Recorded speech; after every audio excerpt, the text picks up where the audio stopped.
Halo, saya Susanti Dewi, saya produser film Sleep Call. Dan saya Laura Basuki berperan sebagai Dina di Sleep Call.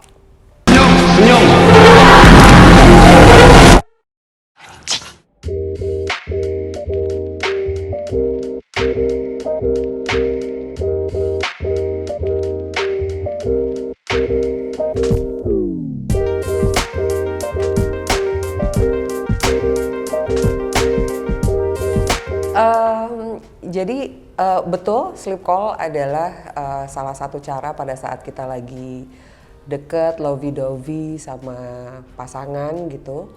Tapi ini sutradara kita Fajar Nugros ini memang kadang-kadang suka agak religius karena dia bilang sesuatu yang berlebih-lebihan itu tidak baik. Nah, di film ini kita mencoba menggambarkan apabila salah satunya ya, misalkan sleep call dilakukan secara berlebihan atau intinya kita mau menggambarkan dampak sih sebenarnya. Salah satunya dampak dari teknologi yang ada, yang marak di generasi muda sekarang. Itu salah satunya. Tidak bisa kita pungkiri, seiring berjalannya teknologi, kemajuan teknologi, pasti ada hal-hal atau ruang-ruang privasi yang terkalahkan gitu. Jadi selain kita membicarakan tentang dampak teknologi, kita juga membicarakan tentang kesepian atau juga mungkin dampak-dampak dari tuntutan gaya hidup. Itu sih. Jadi idenya itu datang dari seorang Gen Z namanya Sophie yang kebetulan anakku. Jadi Sophie ini memang pelaku ya. Sophie ini sering sekali melakukan sleep call. Jadi sleep call sudah menjadi kebutuhan dia bersama teman-temannya untuk berkomunikasi, untuk killing time dan lain sebagainya. Nah, karena kegiatan dia ini pokoknya kita merasakan banget lah tentang dikit-dikit sleep call gitu. Nah, akhirnya kita tertarik sleep call ini apa? Akhirnya ide cerita memang datang dari Sophie. Apa itu sleep call? Kenapa dia at least dan teman-temannya merasa butuh melakukan sleep call? Dia juga di situ dia membicarakan kesepian dan lain sebagainya. Nah, akhirnya dari ide cerita itu kita hubungi Monji Husein-Atmojo yang menulis bersama Fajar untuk menjadi skrip sleep call. Jujur peran ini tuh aku belum pernah temui sebelumnya dan aku nggak pernah ngalamin juga. Jadi memang perlu proses riset yang lebih detail ya. Sebelumnya pas proses reading itu Monji sebagai penulis dia juga ngasih aku makalah tentang permasalahan yang dialami Dina. Jadi faktor psikologisnya apa.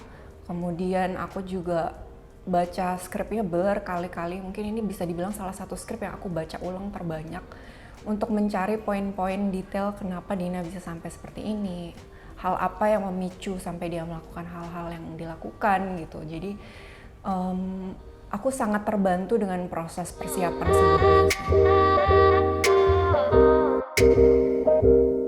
Nah, jujur aku baru tahu istilah sleep call tuh gara-gara ditawarin film ini. Jadi aku nggak tahu sleep call itu apa sebelumnya. Pas aku cari tahu, oh ini mah hal yang aku lakukan dulu waktu zaman-zaman pacaran. Cuman dulu waktu pacaran memang bukan video call ya, lebih ke audio, teleponan lama malam sebelum tidur. Nah, jadi memang aku pernah ngalamin itu dan aku rasa kebanyakan orang juga pasti pernah ngalamin sleep call. Makanya salah satu yang bikin aku tertarik main di film ini adalah banyak hal-hal yang sebenarnya sangat dekat dengan kita, sangat manusiawi, tapi mungkin luput dari perhatian kita gitu. Dalam riset memang kita ada narasumber, bisa dibilang narasumber kita survivor pinjol gitu. Jadi punya pengalaman yang juga lumayan dalam dengan pinjol, tapi bisa selesai dari chapter itu menjadi narasumber kita. Dan selanjutnya Fajar sendiri juga ya benar-benar nyoba pinjol dan sengaja nggak bayar untuk merasakan teror, dan aku rasa ya. Dan dia meneror semua orang juga. Jadi Fajar pasti diteror, dia share message itu ke semua timnya supaya timnya juga ngerasain terornya. Karena lumayan Menegangkan ya. Menegangkan. Sebenarnya persiapannya sekitar 1 bulan, tapi reading intensifnya itu 2 minggu. Tiap hari, sehari mungkin 5-6 jam kita ketemu sama pemain-pemain lain untuk ngobrolin karakternya.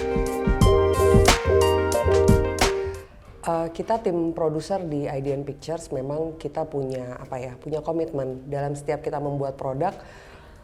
Kita selalu membicarakan sesuatu yang relevan dan current dengan sosial kita sekarang gitu. Dan harapan kita ya film Sleep Call bisa menjadi mungkin diskusi lah ya menjadi bahan refleksi. Setelah nonton kita kan selalu senang ketika penonton selesai nonton tuh nggak yang udah pulang gitu Betul. aja. Ada diskusi, mungkin ada obrolan setelah itu masih melekat di hati mereka. Itu yang sebenarnya tujuan utama pembuatan film kita.